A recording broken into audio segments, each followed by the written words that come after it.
حضور سفر میں تھے تو صحابہ نے کہا حضور نماز کا وقت آ رہا ہے، قافلے کو روکنے کا حکم دیں۔ آپ نے فرمایا کہ نہیں، آگے چلو آگے چلو۔ ابھی پھر صحابہ چلتے رہے، قافلہ چلتا رہا۔ کچھ دیر کے بعد پھر صحابہ نے یاد دلایا، آپ نے فرمایا نہیں ابھی بھی اور آگے چلو اور آگے چلو۔ تیسرے دفعہ صحابہ نے یاد دلایا، آگے چلو، مجھے نہیں پتہ نماز کا۔ آخر یعنی حضور نے ظہر کی نماز آخر وقت میں پڑھی اور عصر کی اول وقت میں۔ اس کا فائدہ یہ ہوگا کہ دونوں نمازیں اپنے وقت میں بھی ہو گئیں اور جمع بھی ہو۔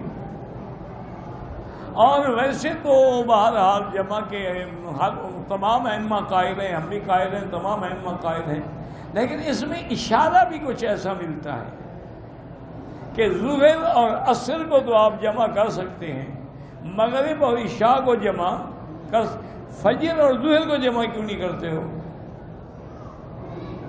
فجر پڑھ کے ظہر بھی پڑھ لو۔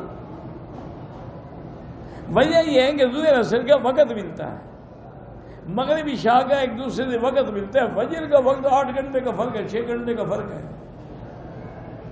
اس لیے امام صاحب فرماتے ہیں کہ بھی جمع کرو، لیکن اس انداز میں کہ دونوں نمازیں جو ہیں وہ اپنے وقت میں ہوں، چونکہ قرآن کہتا ہے ان الصلاۃ کانت للمؤمنین کتابا موقوتا۔